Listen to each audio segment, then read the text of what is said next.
What's up, Go enthusiasts? Today I'm going to be reviewing one of my games at 9dan. One of the best questions that I got from the Go Story video that I posted was, how can you learn to review your game and really get something from it like I was getting something from my self-review as I was learning the game? And so hopefully this will show you an example of how I'm reviewing my game still at 9dan, and then after this I'm going to make another example of how you may want to review your game if you're closer to 9Q than 9dan. Okay, first of all, I'd like to start by saying that I did win this game. I recommend that you review your wins. Okay, a lot of people say you should review your losses and figure out how you learned, but to be honest, we make mistakes at basically the same frequency no matter when we play Go. If you make mistakes at a lesser frequency, it's usually just because your opponent didn't play that well.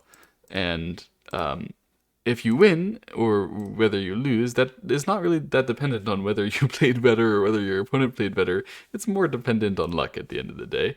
So it just feels better to review a win, and I'm still going to have just as many mistakes in this game, if not more than many of my losses. So anyway, one of the most important things when you self-review is to not get too bogged down in the opening. I know that these moves are, like a lot of these are unlikely to be blue, as in the best move, but that doesn't matter. You're not supposed to figure out how do I play the opening perfectly. You're supposed to figure out what the most important part of the games was and how you could play it better. So I have on the right side here a tier list: surprises, shifts, and successes. The first thing that I look through when I self-review my game is what surprised me during the game. So all of this was calculated up through here. I knew basically everything that was going to happen there. There were some chances that way I think could have pressed me better, and overall I don't think that my game is doing that well, but so far I'm unsurprised by basically anything that happened in this game, and I'm going to keep going until I see any moment where I was actually surprised.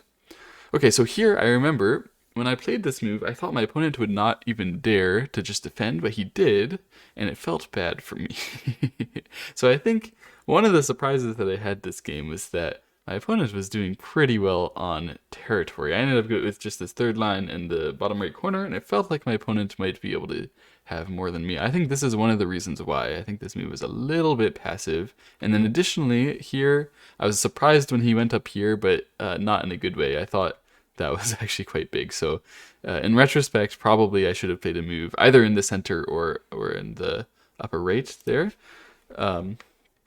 I was just simply surprised by the the fact that I had to take care of my groups on the top side. So you can see I played some very passive moves, and I ended up taking territory here in a pretty small and ineffective way. Okay, were there any other surprises? Here I was a bit surprised by how difficult it was to get liberties. What happened was he played this jumping move, and I didn't realize that this was restricting my 2 stones in the center when he triggers this this sacrifice with the Atari here. So yeah, I should have probably paid a bit more attention when this jump happened to the center there. I mean, probably it's still okay to play my connecting move, but I should have been a bit more aware of what was going on in that situation. Okay, and then my opponent went for this capture race method, and I was frankly very lucky here. When I got cut, I was surprised that the P3 cut was going to suddenly work for him here in a really nice way, because my 3 stones are liberty short. So I did this, which very, very luckily gives me this sort of quasi ladder out to save my stones by connecting into the center, and I just barely have enough liberties to be able to do that. And so I was very lucky to then be able to follow up on my plan. This was not a surprise. I didn't know that I had this and that I could save my group. That was all planned, but it was it's not exactly a great plan. And then here I allowed him to save in the corner, and I captured here. I was thinking that I had some pressure in the center, and I did get paid off for that belief here. I made that one forcing move in the corner, but it may not have actually been forcing when I think about it. Maybe I should not have done that. Anyway, in the end, I managed to kill that whole dragon on the right side by saving my group on the bottom and making sure I still had enough liberties in the center. So this is how I won the game. So the first thing I went through is I looked through my game, and I looked for any moments where I was surprised. And just by noticing the moments where I was surprised, basically my opponent showed me some of my mistakes in the game. Even though I won, I still made plenty of mistakes, and not just according to AI, according to my opponent. Like my opponent could show me a few. So that's really important. First thing is to look for the moments where you're surprised and understand how you can not be surprised in the future. Basically, I kept on talking about what could I have done to anticipate these things that happened in the game. Okay, so then we should look at shifts. So I spoke a little bit about shifts. Oops, I didn't mean to shift my text. I meant to shift the game state. So I spoke a bit about this shift in the center here, where I played here, and then I thought that I was not doing that well. I haven't, by the way, like bothered counting or anything in review. I never do that. I just trust my in-game judgment of the count and the score. And if I'm wrong, then I check how to go afterwards. Anyway, it felt here that I was doing quite poorly. And in general, from the top side, it felt like I was doing quite poorly. One of the problems was that I got split here. That was because originally this was an elephant jump, and it felt quite awkward to play the elephant jump. I knew my opponent could come back to strike me there, but I guess I got a little bit surprised by how much initiative I really lost when he played here. Like I really had no way to handle my position on the top side after that happened. So probably here, in retrospect, I wish I had just jumped without interacting with the cut over there. And yeah, so from here, after this, it felt like he had a bit of a territory lead. It also felt like he had a bit of a territory lead on the right side there. I wonder if there's anything wrong. It felt like I was doing everything right, but I think the territory lead is paid off by the influence, but it really doesn't feel that good. Maybe this peep is wrong. After this peep, he gets a solid territory over here. What he was threatening was that tiger's mouth sequence in the center. Maybe I can just allow it. If he gives me more strength in the center, it's probably no threat to me. So I think in retrospect here, just a pincer on the right side seems to make a bit more sense than this. I sort of fed him the valuable area, and then he took the valuable area again by pressing me again in the upper right. So it seems like those two errors are probably what lost me some control in the beginning of this game. Here I considered playing more aggressively, but I think it wasn't really a shift. I don't think he really gained anything in that area. And here I killed the corner in a very uncertain way, so that was not clearly good for me.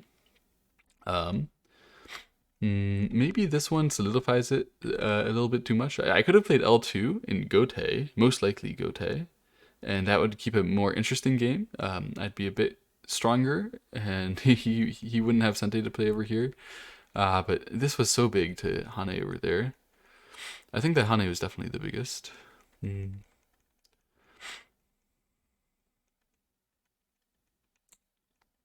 So,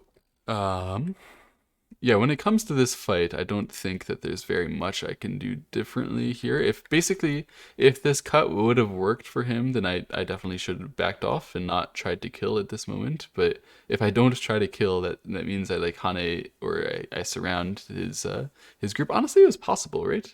Maybe I could have chosen to surround his group or Hane here. Instead of trying to kill his corner at this moment, and instead rely on the fact that his whole group over there is somewhat weak. It's possible, but it really doesn't feel that powerful until I can do this capture in a greater way. By the way, the reason why he did not choose to play here is because then I would Atari like this, and I would be able to save my group. He probably should still do that, but he just decided to play a Sente move and try to save his corner. It was not really the right timing.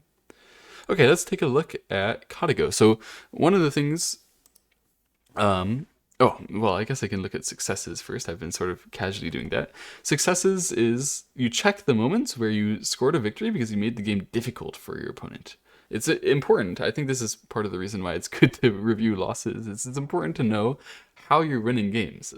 What is it about the moves that you're playing that put your opponent under pressure? So in this case, the reason why I could eventually win this game was very clearly because I captured and gave him this trade where he had to care about both the corner group and the center group. And then I managed to make it difficult between those, and I managed to eventually kill the center group. And that's definitely the reason why I won this game. I don't think I was winning before that. I think also having the foresight to find this sequence to try to save my group that was also a very good reason why I could save this game. I expect my opponent just did not realize that I had that resource, and he thought I would have to capture race in a really ugly way in the corner. Okay, anyway, so once you check those things by yourself, then it's the time to look at Katago. And a lot of people get this wrong in self-review these days, now that AI is out. When I was improving as a Q player, AI was not so prevalent. I mean, it still existed, but I mean, I actually don't exactly remember when it properly became commonplace. But basically, I was never reviewing with an AI when I was a Q player or a low don player, and I think that was really, really good for me. Now, that doesn't mean that you can't use AI. AI is a resource. It's definitely useful. However, for a lot of people, it is harmful, directly harmful to their efforts to self-review.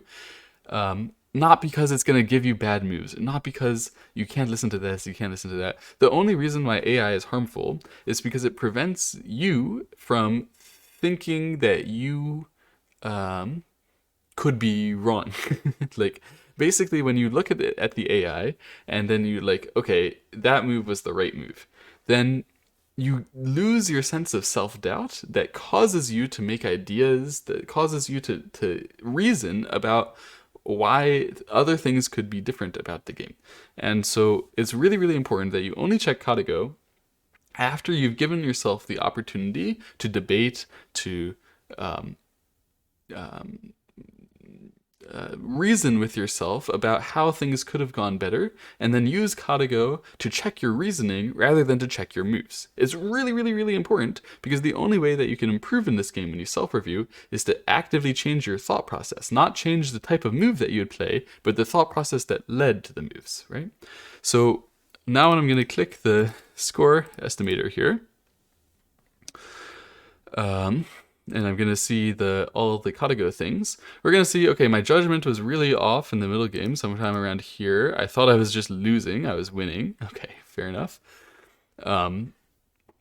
I can change my thought process based off what I was thinking in my self-review and what I was debating between and what Katago tells me that is different. So in the beginning here, let's see, the first thing that I talked about in the self-review was this move. I discussed this move. I thought, hey, maybe I should have taken a base taking move from this side rather than here.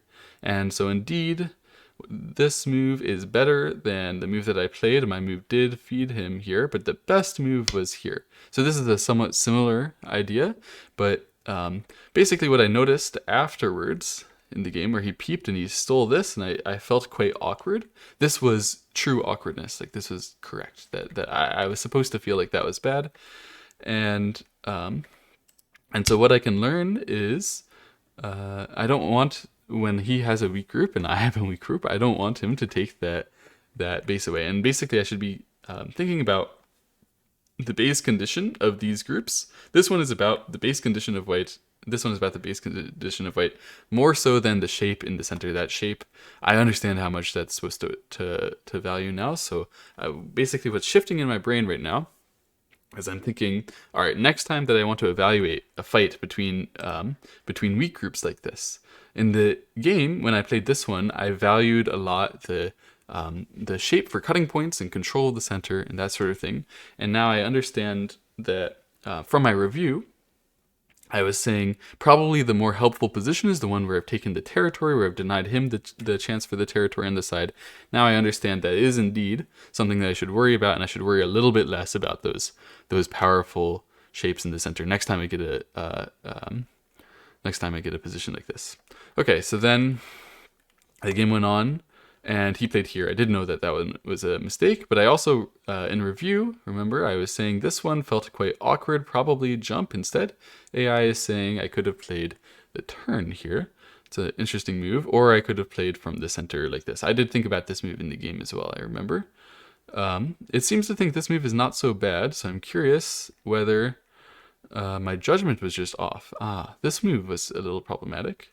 But also my judgment was off. I thought that basically I didn't do that well here, but I mean, I did think that this move was better for white. I knew about this, but yeah, basically my judgment was off. I thought that white had a better position at this moment, but in fact, the position was totally fine for black. So I can shift my judgment here. I can try to change my thought process. I can try to figure out what I was thinking. Basically, what I was thinking was that if he saves so naturally on the second line, and my stones are somewhat ineffective in the center here, there's no way it can be good for black.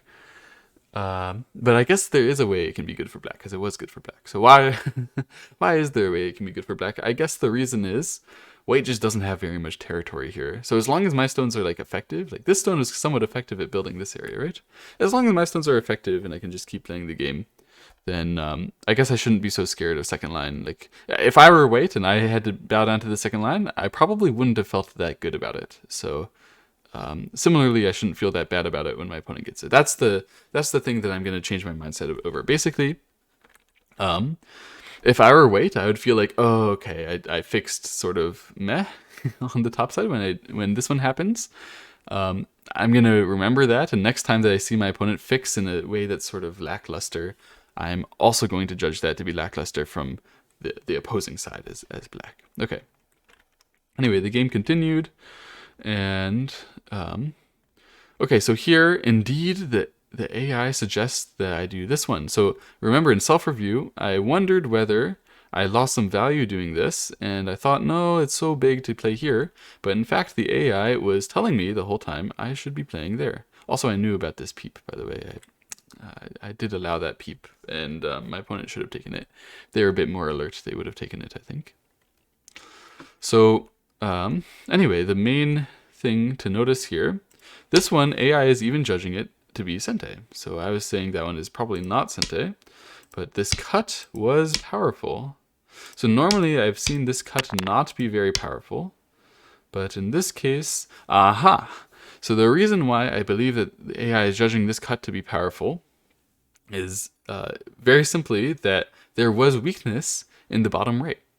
And so since I do have sente, and since white's center power is not that useful, and since the bottom right was actually valuable, this is not by any means a bad variation for black. So I was scared that I was going to be getting squeezed if I did something like that, but it was a faulty fear of mine. And yeah, I should have respected more the Aji here. I sort of tried to fix it in Gote, and then later a lot of the time I felt very awkward to come back. So that was regretful. Okay, here I was saying maybe I should have gone deeper, but in fact I played totally fine. Nothing wrong with my move at all. And this move is actually the one that was wrong, the territorial one. So I could have continued to spend some random moves in the center and be fine. In the game, I spent some random moves in the center eventually. I played here. I did realize in the game that these moves are likely better once I saw that I had some awkwardness in this shape. But we did this and cut. And, oh wow, I had no idea. I had no idea about that. So, apparently, with this cut, I lost some control of the game. I thought that when I got cut here, it was going to be bad, but AI is saying it's more important that I stay strong than leave all the weaknesses. Anyway, I had no idea about that in self-review, so no need to learn too much from there. I mean, it's a judgment issue that I can change my mind over, but I was like completely unaware that this or that could be a problem. So the first thing is not like figuring out my train of thought to compare between the two. The first thing is figuring out my train of thought to just realize that there could be a reason to play this move instead. I mean, it's definitely understandable now that I think about it. After this one, he played here, and I had to come back, and then he could take better control over the center. He actually manifested some points here. Definitely makes sense how this is a good variation for white, where white is getting all this power and black is really not getting that much. I mean, black basically gets more this way. That's why this move is better. Anyway, in the game, I continued like this. I played pretty sharply, but I didn't actually need to save this stone. I knew that I didn't need to save that stone, but I did anyway. Probably not wise of me. Apparently I could have pressed there right away, but I didn't actually think of doing that. The jump here was strong. Okay, here was a timing where I could have done that thing which I was discussing, where I switched back to attacking his group here, and then I could come back to to playing here. And so I totally missed that timing at this moment. He managed to connect. I connected for liberties. I'm shocked, actually. Honestly shocked that that move could be wrong. Wow. Normally, when you have something, a capture race going on, and you need to extend your group in the capture race, it can't possibly be bad to take the most liberties. So the reason why I guess that this one is not that much worse is because there's no liberty here filled, and there's no liberties here filled. So honestly, white can't do that much to abuse this group's source of liberty anyway. I mean, white only has 3, and this is looking to have 5 or 6. So I guess that if you play this like more aggressive way, white is still not going to be doing anything major, and black is actually basically getting a little bit more room to run. Anyway, in the game here, in review I discussed about this, but yeah, I didn't actually properly judge this extend. I was only looking at the double hane. I didn't really see anything powerful there. Yeah, I could still do this. It could still be okay, but actually this one was the powerful move that I did not see in the game. I mean, I did see it, but I did not realize that this was going to be powerful. Basically, I saw this variation in one of the double hane variations, but I didn't come back to think, oh wait, that means that I can play the extend first. That is a really powerful breaking move that I better see next time. So the way I'm going to change my thought process here to be able to see that, first of all, this, I was a little too eager to keep his group dead. I was a little aggressive of me. I basically forgot that this is a situation where I can attack 2 things at once in the game, and I only realized that in self-review. The next time that I see this, that I see my opponent trying to save himself in the corner, I'm going to remember to look to the other areas of the board. That was something in self-review that I did, and in the real game I really didn't do. I really didn't give myself the chance to find a hane now. I was just reading that I could do a hane in the future, not a hane now. And yeah, so that actually got me in quite a bit of trouble here, but I did find my way out. And yeah, he atari'd there, which I think is correct. And then he tried to save his group. Apparently I was just doing well at this point, even though he could play here. He's still in some amount of danger. I was probably going to play the passive living move and then just try to save everything, which would have probably been enough. Instead, he did this, and I captured and played quite aggressively in the center here, looking for the kill. And yeah, at this moment he should have been able to switch back, but then I could switch back here, so he let me cut him and connect here, and I had read, I didn't show you guys, but I did read this variation where I'm going to Atari, and yeah, I can hane, but I can also Atari and then hane like this, and then even though this is 3-3, then he has only 2 liberties on the outside, so he cannot win this fight.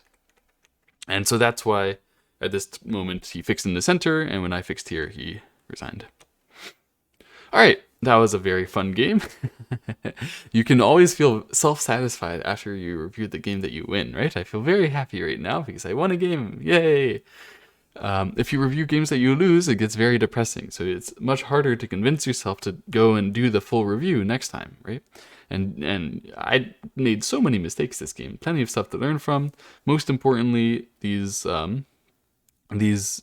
surprises they had to do with the way that the cuts and the weak groups were handled globally. I kept on sort of treating them a little bit too locally here. So when I was handling his group in the bottom right, I did not find my opportunity to go and reattack his group on the right, upper right, like right away. And when I was handling those cuts in the center here, I did not really appreciate how that was going to change the bottom part of the center as I was playing. I just played very greedily, straightforwardly. And yeah, over here, when I was playing with respect to his bottom side, I did not respect how that was affecting the bottom right corner's potential to use the Aji to try to live later. And if I had, then I could play it at L2. So all these mistakes, the primary thing that I was making mistakes on was not finding those weaknesses that are pretty far away from the matter at hand that affect the matter at hand. And so that's what I'm going to take note of and focus on a little bit more in my next few games. To nail that kind of thing down, you just have to practice it. So when I play in my next games, I'm going to be focusing on that a little bit more. All right, let me show you a review at lower level and how it looks when you aren't reviewing a 9-9 game. Okay, so here we have a game between two random Fox 9 Qs. I realized, by the way, my camera is blocking the win rate and the score from before. That's okay, because really you shouldn't be paying that much attention to the win rate and the score. The only thing that matters is score difference. So if you are going to use AI, I'll just go to a random point in the game and we can talk about, let's say, this move, right? If you want to figure out, was this move good or was this move bad, you don't have to care about what the score was before and what the score was after. Like, oh, white was winning before, white was losing after, so that means that this move is bad. That doesn't matter. You judge each move without the respect of the overall situation, unless you're at a high enough level that you can control the game if you're winning. So I don't think that most people are at that level, or if you are, you should be able to understand how to use AI yourself. So because controlling this game is obviously really hard, you have to be able to read everything and not get tricked by anything, and like have a really good sense of who's winning and who's not throughout the game. So you shouldn't care when you check this move about, oh man, it's, white had 78% before and now black is 56%, and so that means that white lost 40% by playing this move. That doesn't matter. What matters is that white lost 6.5 points, right?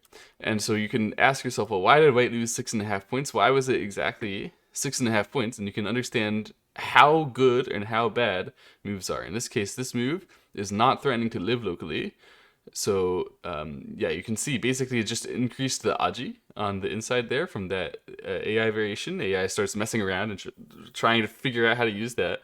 But the reason why it's -7 points is because it's Gote. It's because black could completely play away, as he did in the game, and white can learn from that. Anyway, this software, by the way, this is called Katrain. I will link it in the description.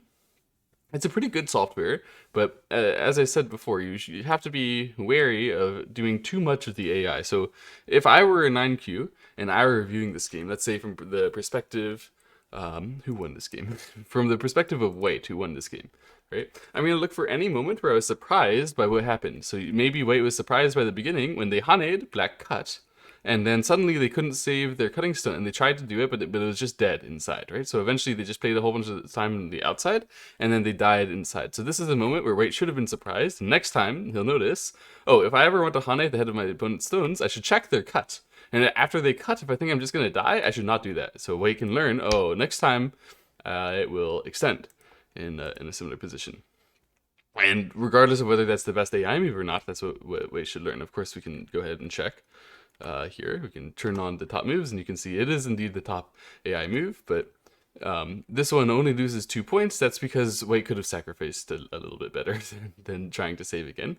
Anyway, going forward again, when white played his random move inside later, he should have been surprised. So all this stuff, I don't think it was necessarily that surprising. I mean, he did die again on the bottom side, but to me that was sort of expected that he could die there. This move on the right side, this should have been another surprise to white. So you should think next time, okay, maybe I won't necessarily just try to save every stone that's inside my opponent's territory, because they can potentially play away, and if they do, sometimes it's difficult to try to save your group afterwards.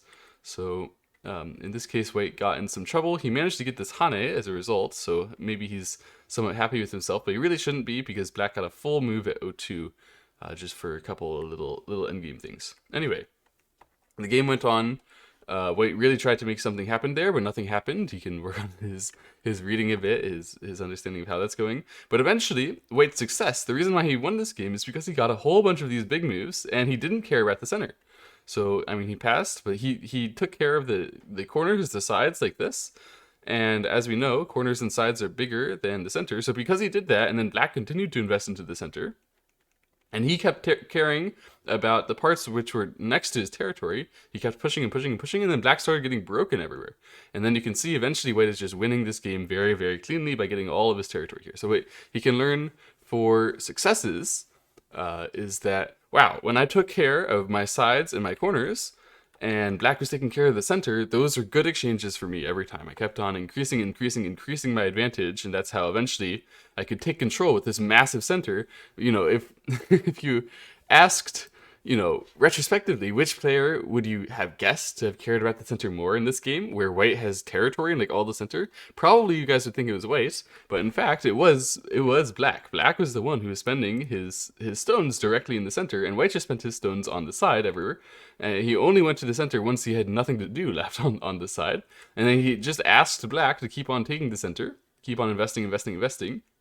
Black managed to get this bottom right center really well, but white managed to get the rest of the board, so that's not good enough. Okay, so then the game went on. There was some Sumego happening over here. Of course, this move, the way that this worked, eventually it allowed black to live, but black did not live. So you can learn some Sumego things like, oh my goodness, I'm surprised that my opponent played A1, but probably white was not that surprised. He just wanted to live in the bottom right corner instead for whatever reason. Okay, the point is, you go through your game and you learn only a couple things, especially when you're at the lower level, where for me, after I just reviewed my 9-dan game, what I did was I then like went for a walk, I went and thought about it in the shower, and I kept on replaying the critical moments of the game and reinforcing the things that I was learning, particularly that stuff in the center. I kept on thinking about that over and over again as I walked away from the board, and I could just visualize the board in my head. For lower level players, it's not that easy to visualize the board, so you have to reinforce what you're learning in some other way. I most recommend writing it down. So for me, that's what I used to do when I was a Q player and a low-dan player. Let's take, for example, this text on the side here. What I would do if I were white in this game is I would go back to those couple moments where I was surprised and I was like, suddenly made my position get worse after stuff like this Hane, and it'd be like, okay, Hane at the head of 2 stones. Okay. That should be all right, I have to make sure don't get cut. Okay. Yeah, I have this very very very jank presentation here, but this much writing, if you just write that, Hane at the head of 2 stones, don't get cut. Okay, that's the one main thing that I'm going to make sure I learn from this game. Hane at the head of 2 stones, I'm not going to get cut when I... Okay. If you just write it, you think about it again, write it, you think about it again, you reinforce it in your brain, that one thing that surprised you, that gave them the good position that you don't want to happen again, next time that you see this kind of position, you're like, man, I want a Hane at the head of 2 stones. Wait a second. Right? You'll remember, and you'll have the opportunity to instead play the extent, or instead do whatever that you judged for yourself beforehand. So I recommend that you limit yourself if you're going to do this properly, this self-review properly, where you are finding your surprises, your shift successes. I recommend that you limit yourself to no more than 3 things to learn. Now, I did not limit myself. That was partially because it's an example review, to be honest. Like, normally I do still limit myself to no more than 3 things to learn. In that particular game, since I'm reviewing it for all of you guys, I can sort of expand upon every little detail that I could have missed. And in general, once I've gotten to a high enough level, all the little details in my game, they all tend to add up to less than 3 like interesting things to learn per game. Anyway, just because I've gotten pretty good at doing things generally correct throughout the game. Your job is to find just 1 to 3, and ideally closer to 1, really interesting, important things that surprised you, that changed in your game. And if you can't do that by yourself, so if you're looking through for anything that surprised you, anything that shifted suddenly, any successes that were really surprising, anything like that, and you just can't find it by yourself, that's when you can use Katago. So Katago should not be your tool to tell you what is the reason that you should do some other thing. If you let Katago do the thinking for you, you won't be able to do that very, very easily. But what Katago can do is it can point you to areas where you were supposed to find surprises, shifts, successes, and you didn't. You failed to do that in your own self-review. So in this case, if I were Wait and I'm looking through this game and I just couldn't find anything to learn because this is all my habits, this is all my normal stuff, then I can turn on the Katago review. I can be like, oh wow, the graph is super spiky here. Okay, what happened? Oh, I played this move and then it was a huge mistake. Oh, okay. So Katago said I should cut here instead. I wonder what that's for. You don't need to check the AI line. You should check the reasoning yourself. Once you see something which is a new reasoning, a new potential idea, you can be like, oh, I was a bit surprised that my 2 stones died.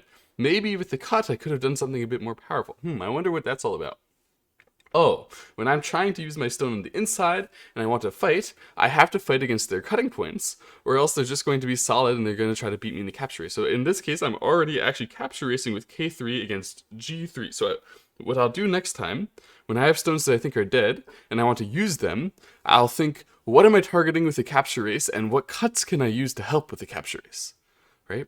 And so then you could learn, okay, so this is a surprise I didn't find on my own, but all right, let me add this in. Let's see. Dead stones. Let me delete the notes above. Dead stones. What to do with dead stones? Okay, so the main thing was that I needed to care more about I needed to care more about what capture race am I getting into? And then what cuts do I need to use? Okay, so the next time that I have a dead stone and I want to try to save it, I need to think of what capture race can I get into and what cuts do I need to use. Okay, those are the things that I'm going to focus on next time I save dead stone. And so you can understand how White could seriously improve his own thought process if he uses Katago in this way, right? And then after he thinks like this, and he gets some reasoning, then he can go ahead and check the AI actual variation. You can be like, okay, is this really what I'm doing? Oh, okay, here, and then I see I'm winning the capture race. So this is indeed correct. I mean, I know this myself, and so you can reaffirm with Katago, okay, my new reasoning that I think I'm learning from this is correct. This is what I was supposed to go for, and all right, great. And so you take this one thing away. You can see, just because I'm asking if you do a self-review that you learn 1 to 3 things, it doesn't mean that there's only 3 things to learn from a game. There's obviously much more to learn, but you don't need to find everything. You really just need to find one thing. If you improve in one specific noticeable way, like if White, self-reviewing this game, really understood, I use my dead stones by thinking about what capture races and what cuts I need to use with that, and he really use that every time going forward, it would be a monumental increase in his Go skill, right? So this is already way more than enough to improve from just one game if you can think like this. So you don't need to overshoot it. You don't need to then be like, all right, I'm also going to learn how the pushing battles work in the upper right corner, and I'm also going to learn how the territory battle towards the end where we were handling the center, how that really works. You don't need to learn everything in once. Just learn one thing. Ideally, you learn one thing really properly, changing your thought process. Every time that you change your thought process from your self-review for the better, it was a success. And the game is a success, win or lose. All right, I hope you guys enjoyed this. As I said, the Katrian software will be in the description if you'd like to download it. Good luck, happy playing.